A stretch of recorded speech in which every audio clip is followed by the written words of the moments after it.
सियालकोट में एक सदी पुराने रेलवे स्टेशन के अफसरान और मुलाजमीन की रहायशगाहें और दफातर सुई गैस से महरूम है। मुनक़ता होने वाले कनेक्शन 20 साल गुजरने के बावजूद बहाल न हो सके। घरों में सिलेंडर के जरिए या लकड़ियां जलाकर खाना पकाया जाता है। सियालकोट से वक्त न्यूज़ के नुमाइंदा मियां नईम इकबाल की रिपोर्ट देखिए। 1880 में बनने वाला सियालकोट का रेलवे स्टेशन 137 साल पुराना है। 20 साल कबल बिलों की अदम अदायगी की वजह से महकमा सुई गैस ने कनेक्शन काट दिए थे, जिसकी वजह से रेलवे अफसरान और मुलाजमीन सुई गैस की नेमत से महरूम हैं और सिलेंडर व लकड़ियां जलाकर खाना पकाते हैं। हम लोग इधर क्वार्टरों में हमारी रहायश है, हम लोग रेलवे एम्प्लॉई हैं।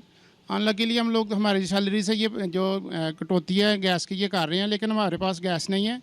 हम लोग हार्ट ऑफ द सिटी रह रहे हैं, लेकिन अनलकीली जो ये हमारी बैड लक समझ ले कि हम लकड़ियां जला के और सिलेंडर लेके ना गुजारा कर रहे हैं। पाकिस्तान रेलवे के मुलाजमीन को हर माह तनख्वाहों में से गैस का बिल काट लेने के बाद तनख्वाह अदा की जाती है, लेकिन पाकिस्तान रेलवे ने सुई गैस के बिल जमा ही नहीं करवाए थे।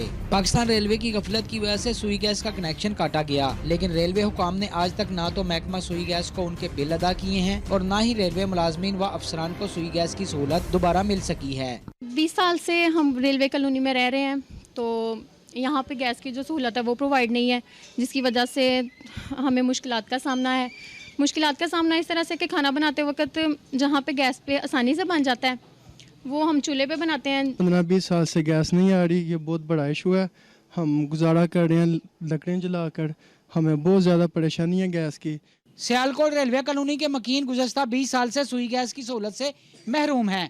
कैमरामैन मोहम्मद अदील के साथ मियां नईम इकबाल, वक्त न्यूज़, सियालकोट।